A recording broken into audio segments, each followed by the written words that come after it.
All right, so let's get started. Let's not waste any more time. So thank you all for coming to this workshop. I know there's a little bit of a scheduling issues that came about yesterday, but we made it. We're all here. We're going to be able to recap this whole amazing CT Tech Week, hopefully on a high. For anyone watching the recording, sorry for all the issue with the venue. Hopefully this next hour is super valuable and you get tons of good stuff for it. So with that being said, let's get right into the presentation. So I know AI to most people can be super overwhelming, super daunting. But for most of us here who came to CT Tech Week, we're already interested in AI. We're already using AI at some capacity. We're just trying to figure out the best ways to use it in our day-to-day, to use it in our business, to use it in our jobs to help us get to that next level. And so I love talking to people like you because you guys already speak my language. I don't have to, soften it up. I could just talk to some AI with you guys and you guys can all get it. So with that being said, so how I kind of got into teaching. So 4 years ago, I'm actually a licensed agent here. That's how I got the venue. I got into real estate. And along that time, originally my game plan was to get into selling houses. Average price point here in Stanford is pretty high. So at the time I was 19 years old and I was like, all right, I just got to sell 1 or 2 houses a year. And I'm making good money as a 19-year-old. And so along the way, I started joining a bunch of free groups, and this one group in particular, they usually met from 6:30ish to 7 a.m. in the morning. And one day they were talking about social media. So I decided to make a quick little Facebook post, and in there I just, put some simple stuff. Like one of the tips here, it says, have long form content and shorter form content. But generally speaking, after you post the long form videos, cut them up into 1-minute videos. Nothing really groundbreaking. It's just kind of almost common sense. If you have long form videos, you should repurpose it. At least what I thought was common sense. But turned out a lot of people in the group really loved it. And they saw that I was a young guy. So they figured that I probably know a thing or two about social media. So one of the co-hosts was like, hey, John, do you want to teach a class? And I'm like, I've never taught a class before. I'm 4 months into the business. Still haven't sold a house yet. Didn't know what I was doing. And I was like, nope, never taught a class. And she said, John, let me know when you want it scheduled. And the rest is history. I taught this first class. This is when I had my hair. I had a lot of hair, as you can see, a lot more than I do now. But I started, I taught this first class, and I had over 440 real estate agents sign up for it. And that kind of kickstarted this whole teaching and speaking journey that I've been on over the past 3 or 4 years or so. And along the lines, fast forward a little bit, I was in this place where I was just like, maybe I shouldn't focus on real estate anymore. Maybe I should just go all in onto this public speaking and teaching thing. At the time, I needed a name for the company. So Mendez, which is my last name, Mendez Media was taken. So I was like, what's a good name to kind of bring my business to life? And I was like, well, I had this old catchphrase that said, stop and stare, just don't touch the hair.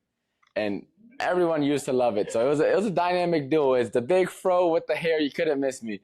And I think you know me from back then. Yeah, you remember the big old hair. So, I decided to come up with Stop and Stare Media for that old catchphrase, but also when you create content, you need people to stop the scroll and stare at your content so it can get pushed out to even more people.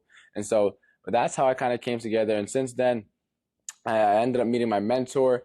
And at the time, he kind of like helped me really get going with this whole business. And I remember in his mentorship, he had a little course on how to use ChatGPT. And at the time, I was already using it for myself. I just started my business not too a few months prior to that. And so I was already using it for myself. But at the end of his course, I don't really remember what he talked about. I just remember there being a screen recording at the end showing himself typing into ChatGPT, hey, create me a curriculum for a course on how to use ChatGPT. And I remember sitting back watching that screen recording just going, wow. Like at that point in time, I was using it for my podcast, just for simple stuff to come up with like the episode titles. Nothing crazy at all. I was like, hey, I talked to so-and-so. We talked about XYZ. Can you help me come up with a creative title idea, right? That's all I was using ChatGPT at the time for. And when I saw that, I was like, all right, I got to figure out like a better way to be using this tool. And so not too long after that, this is again in January, I taught my very first ChatGPT class, right? And I used ChatGPT to create a presentation on how to use ChatGPT, specifically for real estate agents. And at that time, all my classes leading up to that point, I've had hundreds of people sign up for it, and they were always free. I never really had an intent to turn that into a business. And at the end of this class, I ended up selling tickets to a workshop. It was 20 spots, $197 a spot. The awkwardest pitch I probably ever made in my life. I didn't know how to sell anything. It was like, I'm kind of doing something on Friday. If you want, here's the link. If you click on it, please. And turns out within 24 hours, I ended up selling out. And that was about 4 months-ish or so of me working at the restaurant that I just made in a day, in an hour technically, from a ChatGPT class that I had ChatGPT create for me. And that's when I decided to go all in on AI. I seen that there was a big gap in the market where a lot of the people that were teaching AI were teaching, it was by programmers and developers for other programmers, developers, not the everyday business owner, not the everyday person who just looking for a little more leverage, just looking to get the task done a little bit easier. They don't really care about all the technical stuff that goes into the large language models and the generative pre-transformers, all the fancy buzzwords. They're like, hey, can this tool help me or not? And I seen a big gap, and that's when I decided to really go all in on AI. And so the vehicle, I say, to double your business, to double your productivity, your efficiency, whatever you want to call it, in the next 12 months is AI, as you all probably know. And I want you guys to commit that as soon as you know AI is the key, that you will go all in. So most of you are probably using it, but when you use what I'm teaching you guys today, it'll really help you take that next level, specifically for marketing, right? So what does it mean to go all in?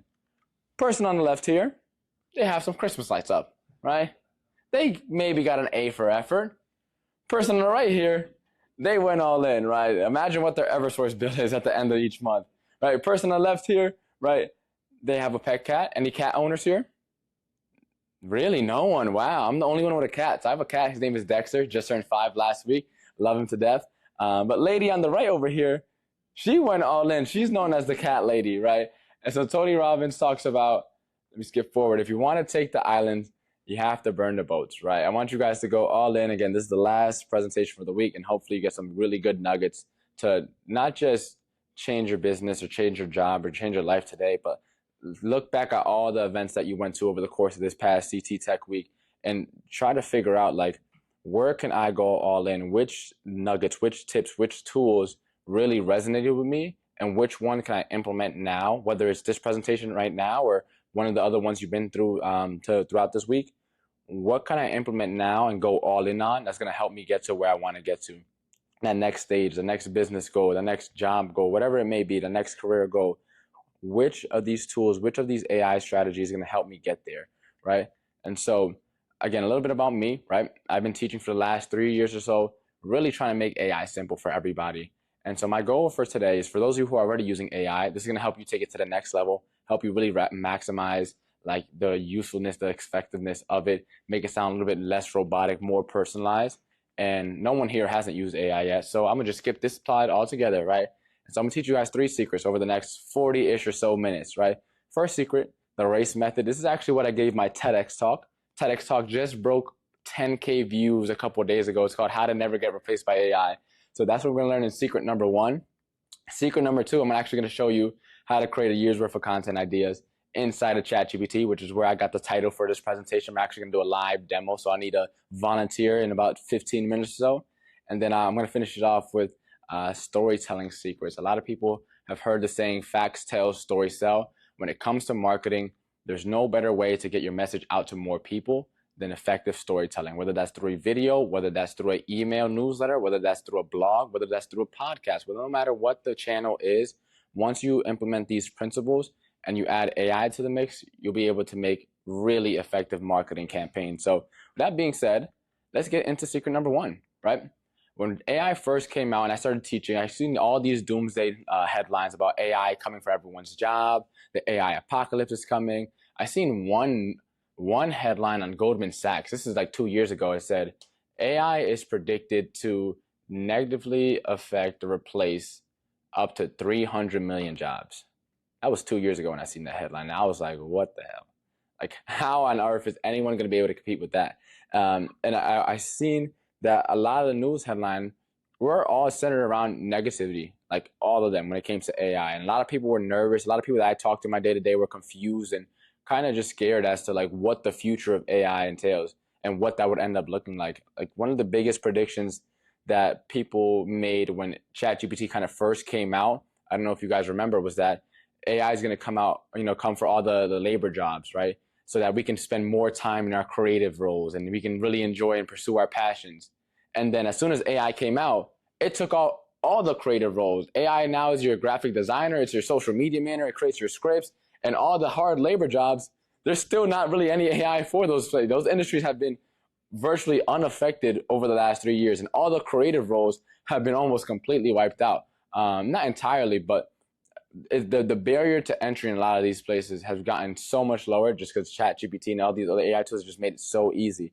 And so around this time, I started really going into like, what is ChatGPT and how can I use it? This is after I taught that class, and I started really trying to understand it. So I guess my best example for how I use ChatGPT, right?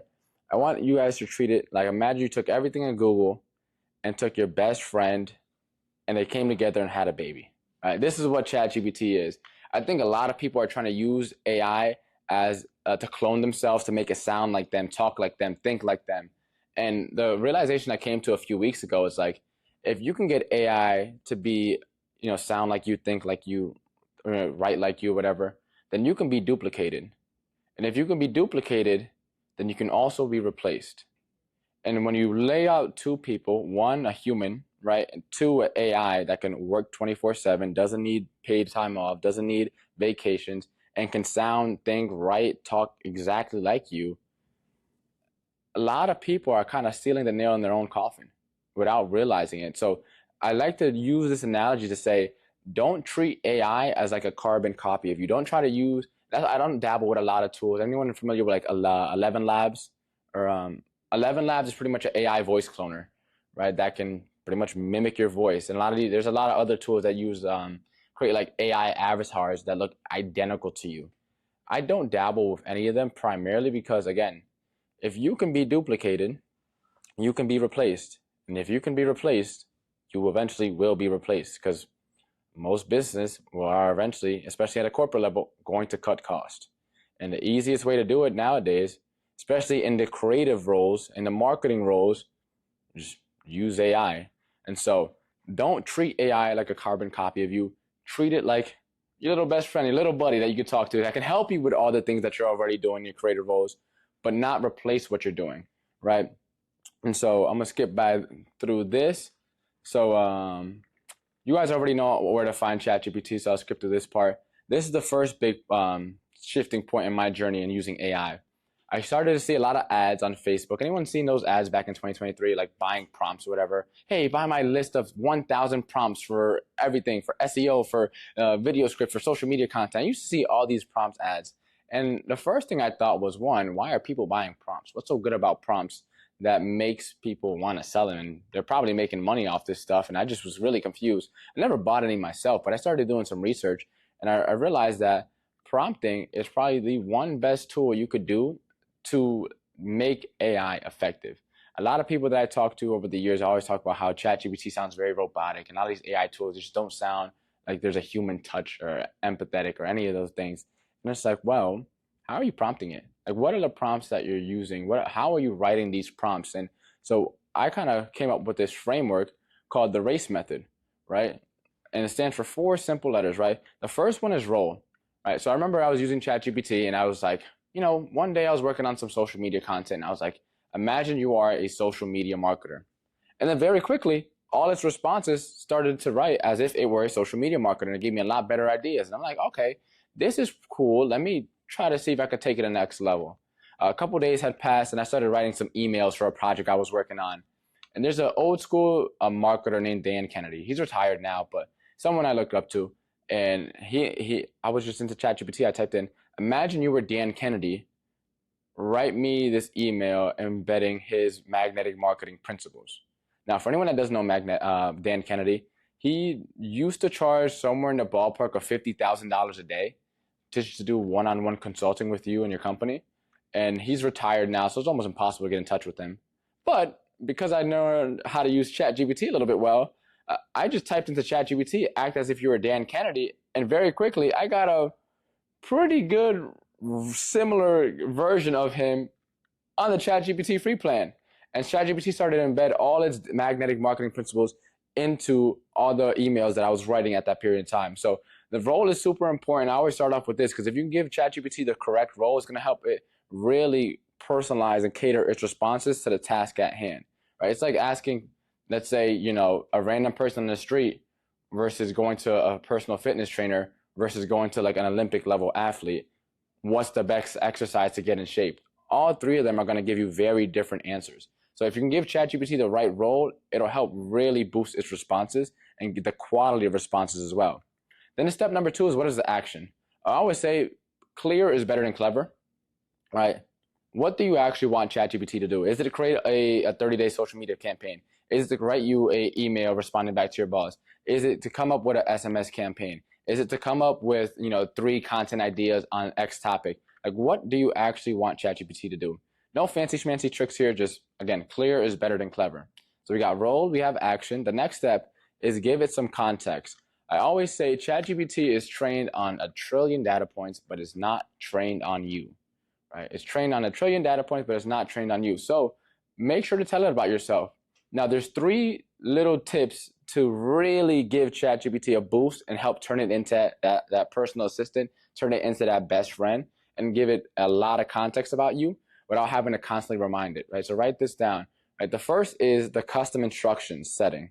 Everyone familiar with the custom instructions or know what that is? No? Okay, so in 2023, I used to use ChatGPT all the time. And every time I started a brand new conversation, I would tell ChatGPT, hey, my name is John Mendez. Hey, my business is called Stop and Stare Media. I teach AI to real estate agents. And I would have to constantly remind them. Every time I started a brand new conversation, ChatGPT would literally forget, and I would have to start from scratch.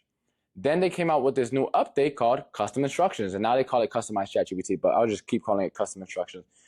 They came out with custom instructions, and what it did is allowed us to put in a blurb about us and save it so that every time we started a new conversation in ChatGPT, and already knew who we are and what we did and a little bit about ourselves. So when you have this feature turned on, what I normally do is I just copy and paste my bio into the custom instructions. When I stop the screen share and go into ChatGPT, I'll walk you through a little bit, but my best tip is just copy and paste your bio if you already have it, save it into your custom instruction. It asks you what your name is, it asks you what your position is or what your role is, and then it gives you a space to talk about how you'd like ChatGPT to respond and a space to tell it any more information about yourself. So I'll show you in a little bit, but once you have that feature turned on, the next feature is called the memory feature, right? The memory feature, everyone familiar with that or no? Okay, for those who aren't, the memory feature is pretty much, again, the custom instructions are very limited. You were capped at how much you could actually put of your bio into the little portion. So in 2024, ChatGPT announced a new feature called memory. And so whenever you would tell ChatGPT to remember something, it would remember and have like a memory bank of things that you talked about in the past and different things that you worked on. So it was now able to remember even more stuff about you, right? Meaning every time you started a new conversation, it could already pick up where you left off. Slowly but surely, just becoming more convenient, right? Now you have to, you didn't have to spend as much time telling ChatGPT, reminding ChatGPT. You can try to just get into a project and get going. And then this past April, if I'm not mistaken, ChatGPT did something nuts, and they have a new feature called reference chat history. And so if you turn that feature on, ChatGPT can literally pull from any and all conversations as long as they're not archived or deleted that you've had. So now it's pretty much, let's say you were working on a big project last week, and if you're using ChatGPT quite often, you know that the list of all your conversations can get pretty lengthy, and figuring out what you talked about in which conversation can get pretty confusing at times. So now with that reference chat history turned on, you can now pull from any conversations. Now what I found, and someone correct me if I'm wrong, for what I found personally, conversations prior to that update being released sometime mid-April, I can't seem personally to pull from those conversations. Any conversation that have post that update, I could pull from very easily. So if someone fact check me or correct me if I'm wrong. Anyone else have that issue at all or no? I think the best you can do is just search. Like, Yeah. you can still search and then find something. But Yeah. Because if you reach the end of your thread and it's like, you can't go any further here, go start a new window. Yeah. Now you can. But Yeah. before you have to. Yeah, that's kind of what I was doing, yeah. But if for whatever reason you're trying to pull from a conversation pre-update, so mid-April, I forget the exact date, from what I found, I haven't been able to pull or reference those past conversations. But anything after that, I can start up a brand new chat, and I have a ChatGPT thread that has my workout plan that I failed to follow because I haven't been the most consistent in the gym this year. But I have another ChatGPT plan for just like IT support stuff, random stuff, like if I can't figure out the Wi-Fi or something like that. And I have a bunch of like different random ChatGPT threads that have absolutely nothing to do with my business. And so every now and then I'll just test it out and say, hey, I remember that one, for example, my laptop couldn't connect to airplane Wi-Fi for whatever reason. And I can just say, hey, remember that conversation we had on that Delta flight? Can you remind me again how to fix my Wi-Fi? And it could just pick up where we left off. So again, it's just all about making this tool more convenient and easier to use. So again, it becomes more of that best friend that you're looking for to help you with all the tasks that you're working on. So that's how I would give it some context. And again, I'll walk you through live in a little bit, but again, it's custom instructions, management, your memory feature, and then the reference chat history feature. And they're all found in the same exact spot. So when we walk through, I'll make sure to show you exactly how to find it. Then the final step is set expectations, right? I like to think of ChatGPT and writing prompts. And this applies to all the LLM tools like the Claudes, the Geminis, the Copilots, etc. It's kind of like ordering at a restaurant. Right? If you sit down at a restaurant and you ask for a steak, let's say you wanted a medium but didn't tell the server, if they come back with a well-done steak, whose fault is that? Is it the server's fault for not reading your mind? Or is it your fault for not telling the server, right? A lot of us here, can we all agree that we've gotten into at least one argument via text or via email before because there's some sort of misunderstanding, right? It's very easy to assume that AI, because it's super intelligent or whatever, that it automatically interprets everything the way we want to interpret it. So one of the things that I do is, instead of making that assumption, I'll just legit type into ChatGPT at the end of whatever prompt I'm working on. I'll say, hey, do you understand? If so, please provide an example. And that way I'm on, the same page with ChatGPT, because sometimes I'll get on these bigger projects where, let's say I have a launch coming up in literally a week and a half. And so it's a big 4-day launch. I have maybe 180 or so people registered already. And so I've been pumping out a ton of content. For stuff like that, if I'm going to use ChatGPT for it and it's going to constantly mess up, it would just ruin all my momentum. So before I get started, I'll write my first prompt. I'll select what we're working on, and I'll ask it straight up, do you understand? And if it does, it'll provide me an example and we'll be on the same page. And if it doesn't, I say, hey, no, I didn't mean that. I meant this, or hey, tweak this and do that. And then I'll get on the same page, and then I'll proceed with whatever task is at hand. And I'll do that up front. And the reason I do that is because it prevents what's called hallucinations. Everyone familiar with that term? So yeah, I noticed that a while ago. It helps prevent hallucinations and doesn't always completely stop it. But now that ChatGPT is getting better, I don't really have as many hallucinations. Back in 2023, this step was a lot more important back before all these updates, because ChatGPT would go haywire pretty frequently, especially if you hit the daily cap rate or whatever and you got timed out or you exceeded your daily usage or whatever. The ChatGPT used to hallucinate a ton. But that's pretty much a 4-step framework, right? Role, action, context, and expectation, right? And you can literally use it for anything. Like, for example, let's say video scripts. I want you to act as a social media marketer, right? Write me a 60-second video script promoting CT Tech Week. Make sure that the script is geared towards tech entrepreneurs, business owners, and professionals. Write the script in a very comical tone. Do you understand? If so, provide me an example, right? Boom. Let's say you're working on, let's say a new email newsletter. Hey, I want you to act as an email copywriter. Write me a 300-word email for my June monthly newsletter highlighting, events in Stanford, updates in the tech industry, and things to look out for, right? Make sure the email is written in a professional tone. Make it punchy and to the point, no fluff, right? Do you understand? If so, please provide me an example, right?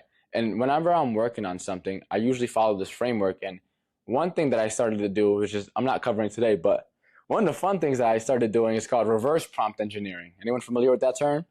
So reverse prompt engineering is, instead of me writing the prompts and following this framework, whatever, I just use ChatGPT to write prompts for me. So let's say I have a task that I'm working on. Let's say I wanted to host a networking party to kick off, 4th of July weekend or something like that.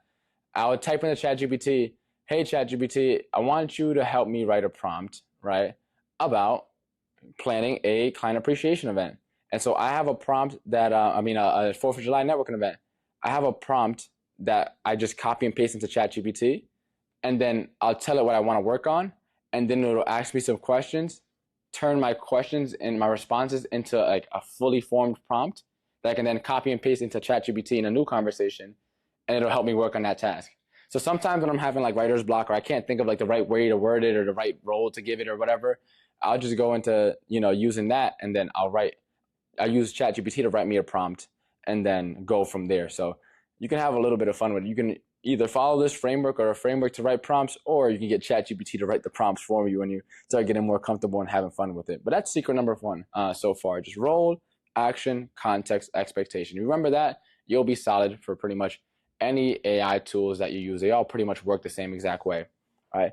Now, secret number two, right? So back about, let's say, 20 years ago, before YouTube came out, I mean, the only way to really create any sort of video or content if you had like one of those handheld cameras or something like that. And that was pretty much it. Then YouTube came out, and then people started recording videos, and then Instagram came out, and then videos and posting stuff really started to get a lot more popular.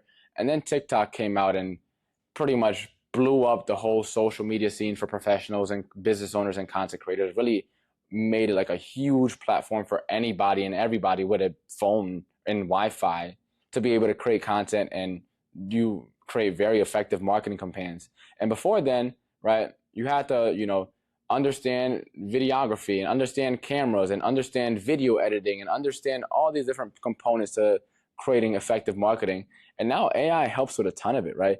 Now AI can literally help with almost everything. So I'm going to hop out of here and I'm going to go into ChatGPT really quickly and show you how ChatGPT can help you with, specifically we're going to do a quick example for social media marketing. So here's where I'll need a volunteer. Any volunteers? Going once. Volunteer. Boom. Perfect. All right. So I'm just going to ask you a few questions. Is that okay with you? And I'm going to show you how ChatGPT can come your best friend when it comes to all things marketing.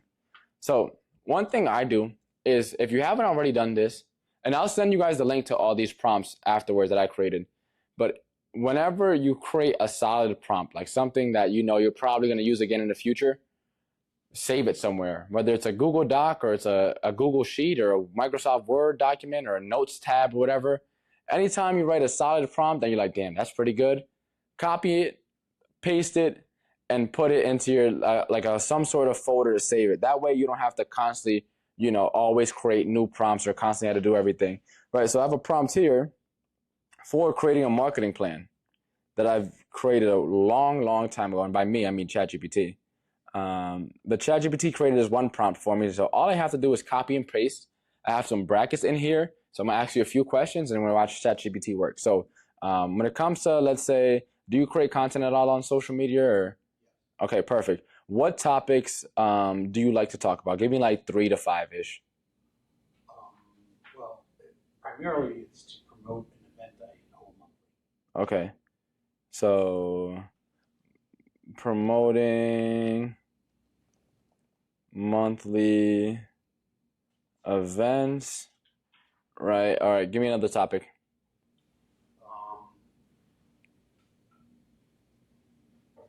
I don't really post social media all that much other than for that.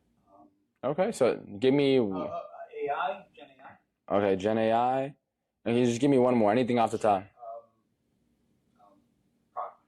Product management. All right. Cool. Cool. So we got 3 topics, right? And who would you say is your audience that you're trying to attract? Tech. People in tech. All right, cool. People in tech, right? And then what is the goal of your content? I'm assuming to get people to come to your events? Yes. Right? Get more event registrations. Cool. And now, what is your professional title? Product manager. And what would you say you're specialized in? Media, apps, games, and website features. Media, apps, games, website features. So media brands, so like television, radio. Media brands, TV, radio, etc. All right, cool. And then, where are your events hosted? In Stanford at Serendipity Labs. Okay, get more event registration to my events in Stanford CT. All right, cool. So now I'll read the prompt. Remember from secret number 1, the framework was RACE, right? Role, action, context, expectation. So in here, you can't read it, but I'll read it for you, right? The role act as a direct response marketer with a background in social media marketing, right? So we got a clear role to start off the prompt. Second, we have an action, right? Create a 1-month marketing plan, right? Very clear, very concise. Create a 1-month marketing plan. Then context. I asked him for some topics. I asked him what audience he's trying to target. I asked him for his content goals.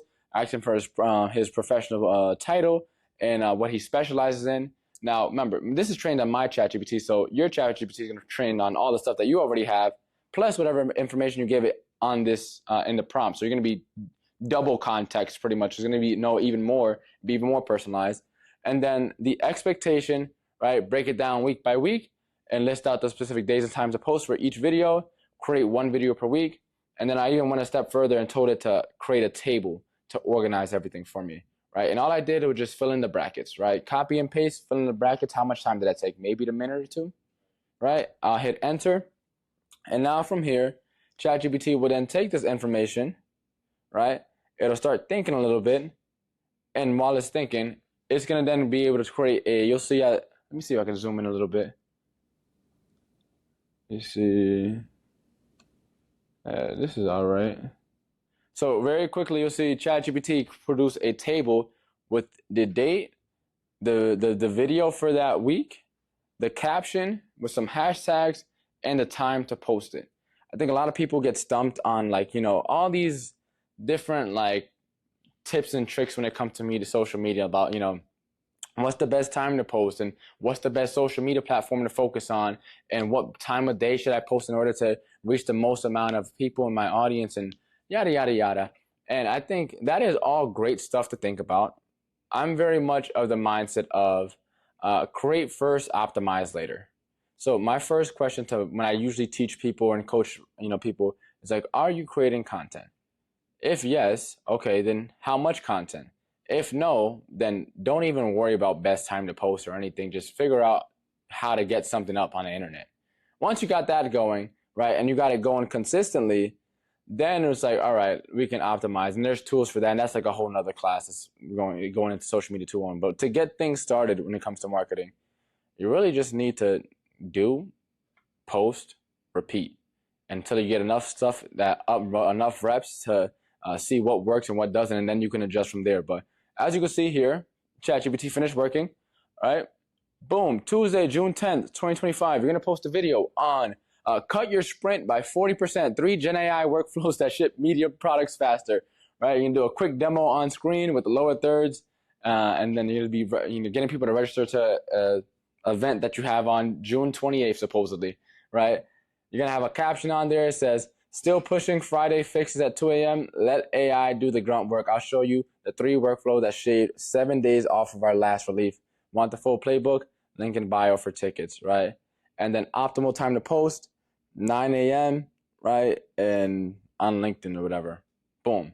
Now you have a very quick and easy game plan to follow. So if you're stuck or you spend a lot of time trying to figure out, all right, where do we start? This doesn't have to be what you follow verbatim. This could just be your springboard, right? To get ideas going and get you going in the right direction. So if you ever have a marketing campaign or anything that you have coming up that you want to promote, regardless of what the medium or channel you're going to use to market it, whether it's email, audio, video, text, whatever it may be, the physical mail, right? Starting with AI is going to help you, 1, create a bunch of ideas very quickly. And then 2, it gets even better because when you're doing this specifically for videos, right? They have another prompt in here, right? That is on video scripts.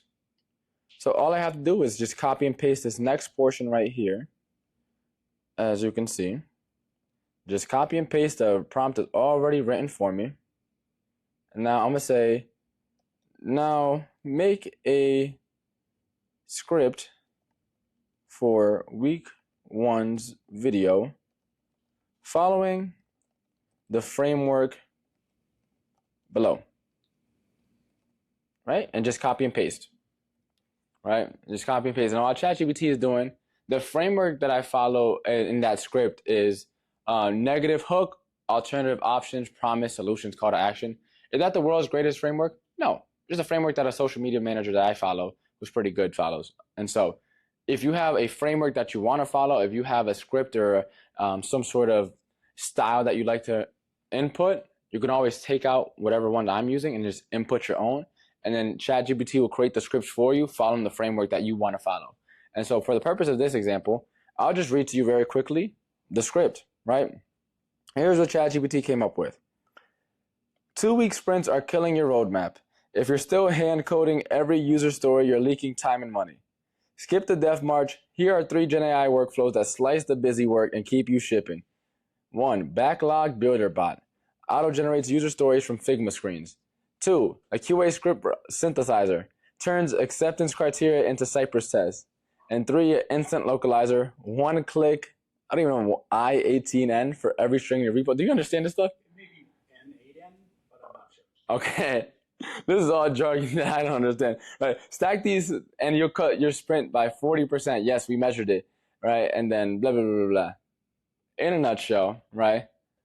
Aside from the fact that it has some pretty complicated language that I'm not familiar with, pretty solid in seconds, right?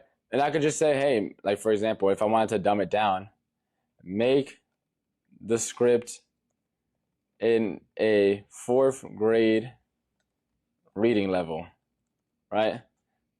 Random fun fact, the average US reading level, depending on what study you look at and where you look at, somewhere between 3rd and 5th grade or 3rd and 6th grade or something like that. People vary depending on, what study you're looking at, but roughly that 3rd to 6th grade reading level is where the most high converting marketing copy is written. So I try to aim for around like a 4th grade reading level personally. I use a tool called Hemingway. Anyone use a tool called Hemingway? So anyone here write blogs or emails or newsletters specifically for marketing? It's a great tool if you write at all, if you're writing captions maybe if you want.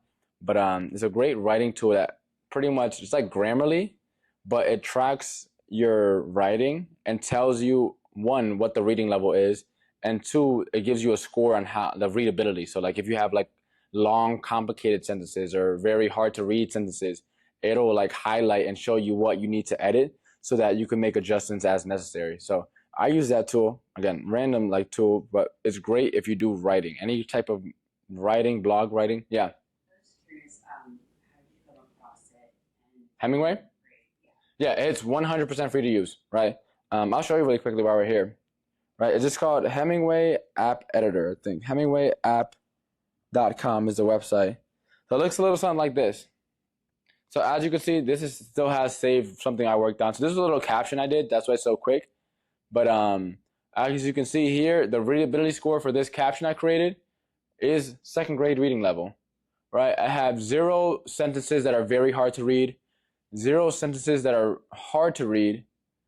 I have 1 weak word that could be adjusted. And then I have 0 words with simpler alternatives, meaning I don't really have any complicated words on here. And so when I'm writing, it also gives me a reading time, which is great because I write a weekly Monday newsletter. And so my promise is in 2 minutes or less, right? So this gives me a reading time right here. This is 29 seconds. So if I were to use this for a newsletter, clearly it falls underneath that time period, right? So that's a tool that I find a lot of value in, and you can use it pretty much infinitely for free. And it gives you pretty much everything you need to know. Your letter count, word count, right? Sentence count, reading time, great readability, everything you need to know to write compelling copy. But yeah. And how I found it, I think I signed up for a copywriting course. I forget. I think I paid like $300 for some course, and it was all about like writing sales pages and sales letters. And I think that tool maybe mentioned it, or it might have been somewhere during one of my YouTube binge surf watches or something like that on marketing. I've probably bumped into it. But yeah, highly recommend that tool. Right. Back to ChatGPT. Right. Let's read this updated prompt, right? Now that it's in a 4th grade reading level, I should probably have a lot easier time reading this. All right, boom. Long projects are wasting your time. If you type every tiny detail by hand, you'll lose hours, right? Try these 3 smart AI helpers instead, right? The Story Maker bot, turn a picture of your app into to-do notes. 2, the Test Writer bot, write the checklist to make sure the code works. And 3, a language switcher, change all the words in your app to any language in 1 click, right? Use all 3, you can finish work almost twice as fast, right? And then I'll show a quick screen recording with, what to do, yada, yada, yada. Want the full how-to? come to our Stanford Tech meetup on June 28th. Type AI Sprint in the comment and tap my link in our bio, and boom. Right, now I have a quick little video script to promote our imaginary event in a couple weeks, right? And this is stuff that you can do very easily to just get the ball rolling, right? Get the project started, right? Again, doesn't matter. We did an example for like social media marketing particularly, but you could do this for pretty much anything and just get the ball rolling instead of telling ChatGPT to write you, a 30-day content plan for social media. It could be a 30-day SMS campaign, a 30-day email campaign, a 30-day follow-up campaign, right? And it could help generate. There's full-on. I planned was it my 100th podcast episode event? This is a while ago. This is like 2 years back. I think I planned I have a podcast completely unrelated to AI marketing. For my 100th episode, I did a celebration here where I did 3 live interviews. I think I had maybe 50 or 60 people in attendance, and the copy on my landing page was all generated with AI. The registration emails were all generated with AI. The follow-up emails to get people to remind them to show up and stuff like that were all generated with AI. And again, it was pretty well attended. I had 50 or 60 people, and AI did most of the heavy lifting for me. So if you're ever working on a project, jumpstart it here.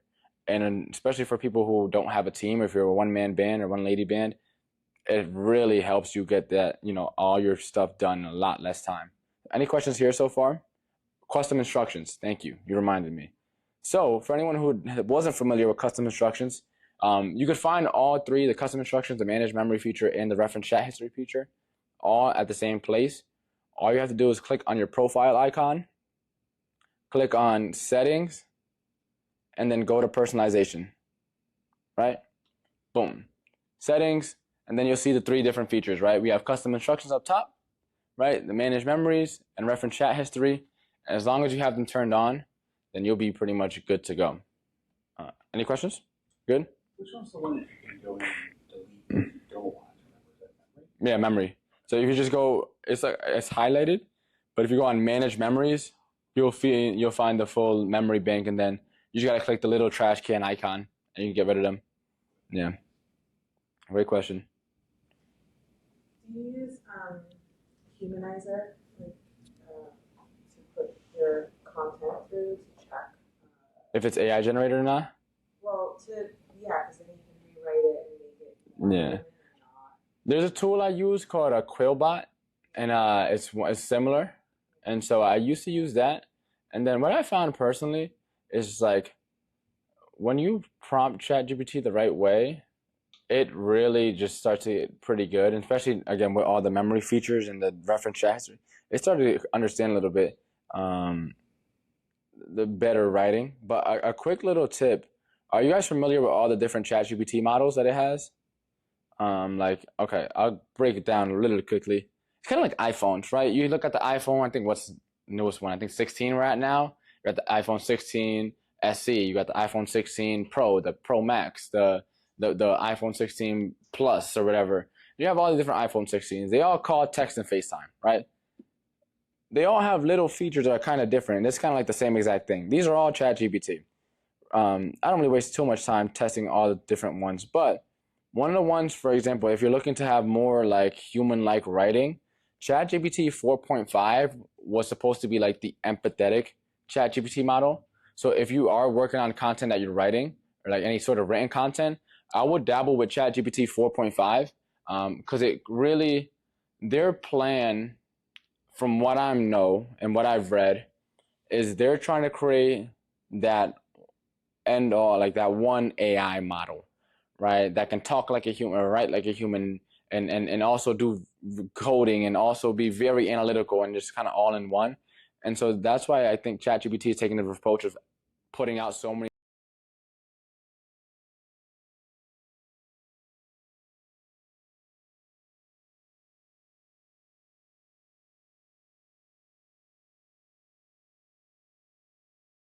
responses. So if you're working on anything that, again, that requires writing and you want it to sound more personable, more empathetic, more human-like, let's say you're writing emails internally, or you're reaching out to somebody that you know personally but also don't want them to know it's AI generated, I would use 4.5. I use it personally and it's pretty solid. I mean, the comparison, like the difference is like kind of noticeable.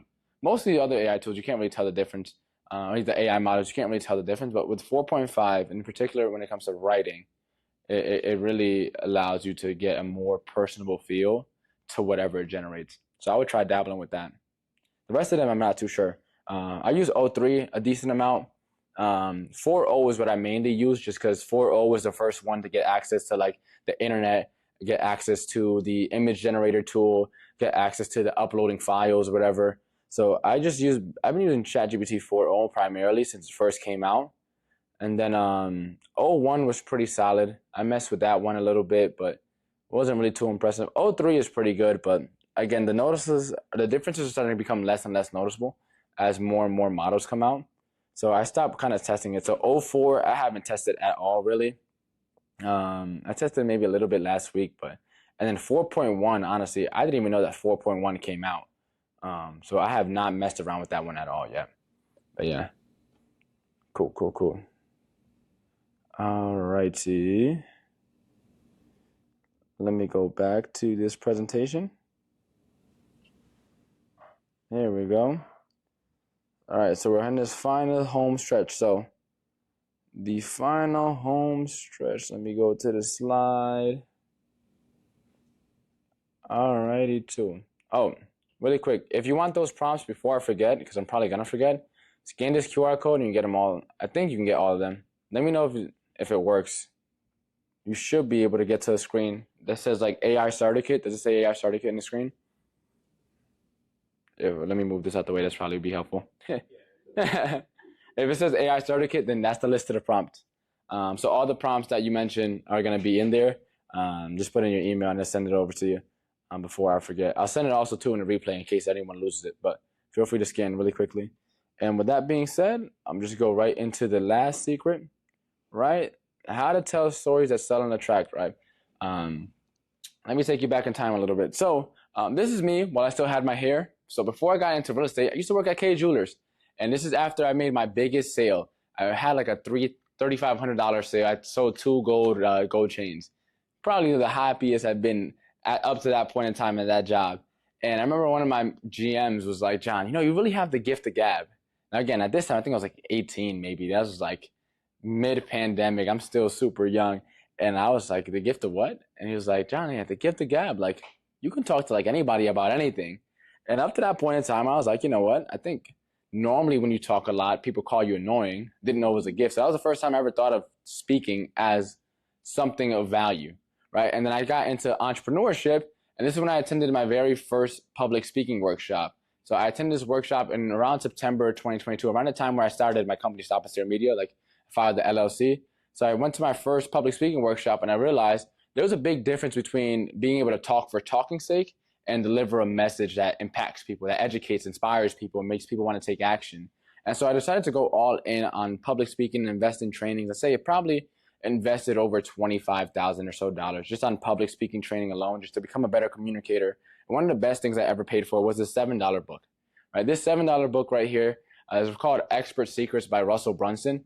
I read this book, and in there, he talked about his journey of becoming a public speaker. He talked about how he was in college at the time, and his wife was older than him. He played wrestling, so he didn't have a job. And so he was trying to do entrepreneurship and side hustle on the side, and his wife was working to kind of provide while he did wrestling. And he would go to these different events, kind of similar to like this, and he would go, but the only difference was he would pitch at the end, and he would sell something, like hardcore sell, and no one would buy, ever, right? And then he started going into like, what's going on? Like, how can I become a better speaker? And people started telling him, learn about storytelling. So he found this guy named Joseph Campbell, who talks about the hero's journey. And the hero's journey, for anyone that doesn't know, it's pretty much a storytelling framework from literally every Hollywood film that's you've seen over the past 100 years to every, Roman, Greek fable and epic and all the stories, the Bible itself, all these stories, the great stories throughout time, all for whatever reason follow this hero's journey framework. Right. And so he started to learn about storytelling and implement this framework. And he noticed that people would get like really engaged in his presentation. But then for whatever reason, people didn't buy. Right. And he was still stumbling, even though his presentation was better at the same, fail point, I guess. No one bought. And then he started to realize, okay, maybe I need to tweak this a little bit. Maybe I need to make it adjust a little bit. And from there, he started to take that framework and modify it. And he came up with the Epiphany Bridge framework. And that framework he used to create his company ClickFunnels. Anyone familiar with ClickFunnels at all?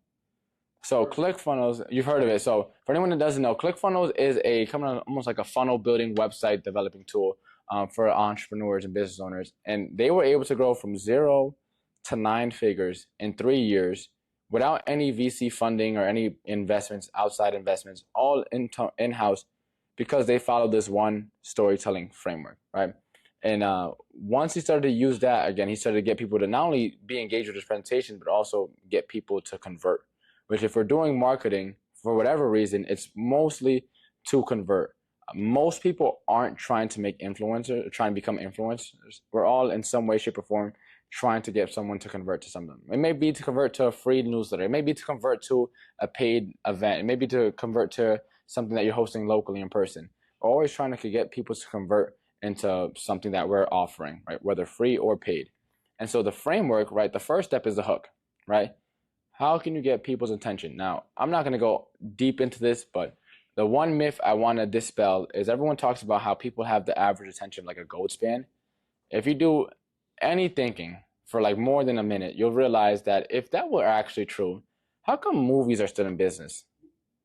How come Netflix is still in business? How come every major TV streaming thing has not just grown, but like massively grown? Hulu, Disney Plus, Peacock, what else is another good one? HBO Max, right? All these different streaming channels. So most of these shows are all an hour plus long, right? How do they stay in business if our attention span is only 7 seconds? The truth of the matter is attention spans haven't gotten smaller, right, or shorter. There's just more competition for people's attention. So the bar that you have to meet before to get someone's attention is now higher. So if your content isn't compelling, you're not going to get people in. It's not because the attention span is shorter, just because there's so much fighting for their attention, right? Again, so we probably go an hour deep on just that alone. But when it comes to hook, figure out something that catches people's eye. And the simple way and easy way is, in a way, do what the news does, right? Negative headlines work for a reason. Now, I'm not saying to trash things. Let's say you want to do it AI. I'm not going to fear monger. I'm not going to say, hey, AI is going to come for your job and destroy the world. No, I'm going to say, like, hey, if you're using AI, if you're not using AI in 2025, you're probably missing out on tens of thousands of dollars, right? That's not fear mongering, but it's a little negative. It has a little negative spin to it. So negativity sells. You can use it a little bit, but again, don't do what the media does and like make it seem like the AI is going to blow up the world or something like that. And don't take it to that extreme, right? So that's pretty much the hook. The storytelling framework, I know we're a little bit over on time, so I'll make it quick. And there's 5 steps, right, to this framework in a nutshell, or 5 phases. First phase is the backstory. People don't care what you know until they know how much you care, right? What gives people a vested interest into the character? It could be, yourself. It could be your company brand, right? Depending on whether you're a solopreneur or business owner and you're the brand, or you work for a company and the company's the brand, that'll change. But what is the backstory for whatever you're working on, right? The next step, once you get through the backstory, is the journey, right? People aren't going to respect what you have to share until they know how much you went through to get there. So I could have just shared with you, hey, here's the storytelling framework. Or I could have shared with you how I spent over $25,000 on public speaking training. And then I invested in this book. And this guy, Russell Brunson, right, went through a countless, speaking and failing and speaking and failing until eventually he figured it out and grew his company. And like, you could either A, do all that yourself and go through all what they did or what we did, or you could just B, just take the shortcut, which is what we're giving you. So don't just give people the answer. Tell them what you have to go through to get there, and they'll respect it a whole lot more, regardless of what it is that you're talking about, right? The third step is, what is the new opportunity, right? What is the new opportunity? New opportunity could be simple. It could be, again, an event you're planning. It could be, your a new class you're doing. It could be CT Tech Week. What is that new opportunity that you're getting people to try to believe in or try to attend or whatever it may be, right? For me, the new opportunity was this storytelling framework, right? I gave you the backstory. I told you about how I got into K Jewelers and how I got into storytelling. And I told you what I had to pay and go through to learn all this stuff. And then the new opportunity is, don't just tell stories, follow this framework. This framework right here. So I'm in the middle of step 3 live as I'm teaching you guys this storytelling framework, right? Step 4 is, what is the transformation or the achievement, right? The achievement is a thing that you accomplish, right? So in Russell Brunson's case, his achievement is growing his company from 0 to 9 figures, right? In your case, it could be, learning how to use AI to save you, 10 hours a week, right? Or learning how to use AI to come up with social media campaigns, right? The important part, though, is the transformation, right? The transformation is what you had to transform, like what you had to go through internally to get to that goal. There we go. I'll just record the backup onto there. So Rocky in that first movie, he didn't win the fight.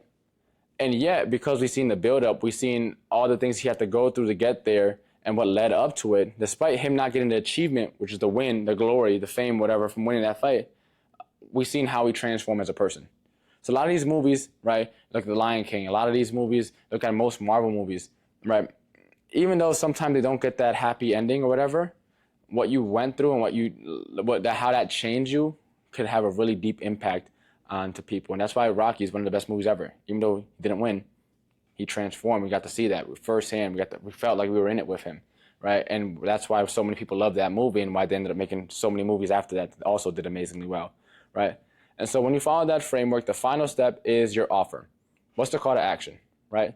So in secret number 2, right, I told you about the old way of creating content, right? Then I showed you the new opportunity, right? ChatGPT, you create your content calendar, create your content plan or whatever, right? And then the offer I made was, if you want the prompts, hey, scan this QR code, right? So I've been following this exact framework throughout this entire presentation at every stage of this presentation, right? And when you follow this framework, you can get people, whether it's a free event, whether it's a paid event, whether it's a high ticket event, where, whatever it is, or a workshop, a class, just getting people to subscribe or follow to you, whatever it is, you follow that framework, hook, story, offer, you're going to get people to really convert and with whatever content you're putting out there. Again, you could follow that framework in a caption. You can follow that framework in a email. You could follow that framework in an email would be like the subject line is the hook. Your story would be the actual body copy, and then the call to action would be, the last link or whatever that you get people to click on, right? You can follow that in a podcast framework, right? You can follow that framework no matter what marketing channel, what marketing medium you're using, and get people to convert. So as we bring everything into a close, right, I'll just do a quick recap. So we learned 3 big important things. First thing, we learned the race method, right? Role, action, context, expectation, right? That's a prompt framework for writing prompts to help you get more personalized responses and higher quality responses. Then we talked about how to create a year's worth of content in ChatGPT. That content calendar we did probably took us 2 minutes. If we spent another 10, we would have the rest of the year already planned out, right? So if you had all your events lined up for the rest of the year, you spend 30 minutes one afternoon while you're eating dinner, and you would have the rest of your content planned for all your events. And then the only thing you would have to do then is just stop in front of a computer or a camera and press record, and you can bang it out in one evening, right? And then the final step is the storytelling framework, right? Hook, story, offer. And so to bring everything to a close, I'll leave you one last story because I know we're a little bit over. I'll leave you with the story of Nokia. Everyone remember the phones, Nokia, right? So Nokia used to be, for anyone that doesn't know, I'll take you through a quick history class because I was watching their documentary. They were actually founded in the late 1800s, right? In a city in Finland that originally they ended up moving to a town called Nokia a couple of years after they were originally founded. And that's where they got the name Nokia. And they were a paper mill company actually at first. Had nothing to do with phones. They ended up becoming the biggest paper mill manufacturer or whatever in all of Finland. And that's how it was their original claim to fame. Then after World War I and World War II, they had to make some adjustments, make some changes.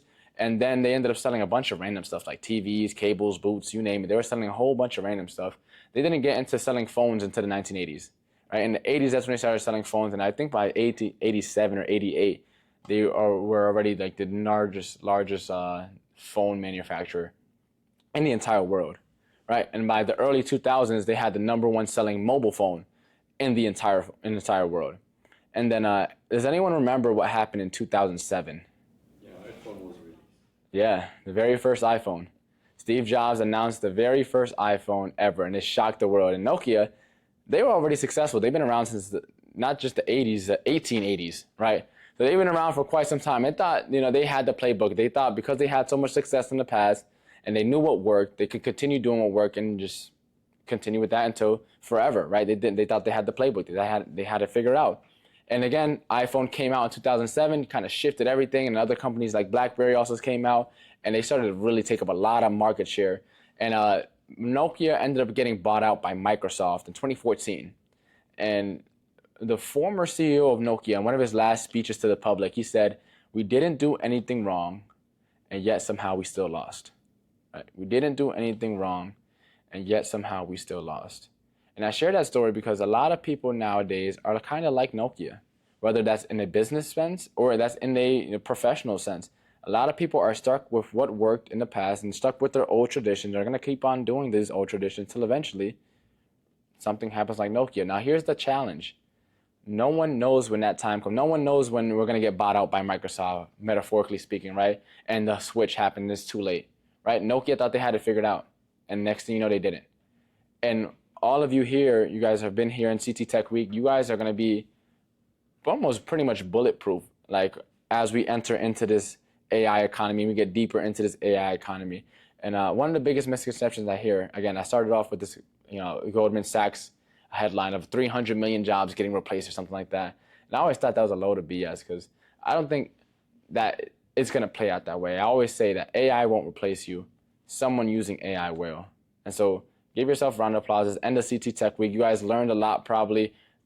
Try to take away one thing from this week that you can implement and really go all in, because there's so many people that I've just live here in Stanford that are probably free right now and could have been to any one of these CT Tech Week events.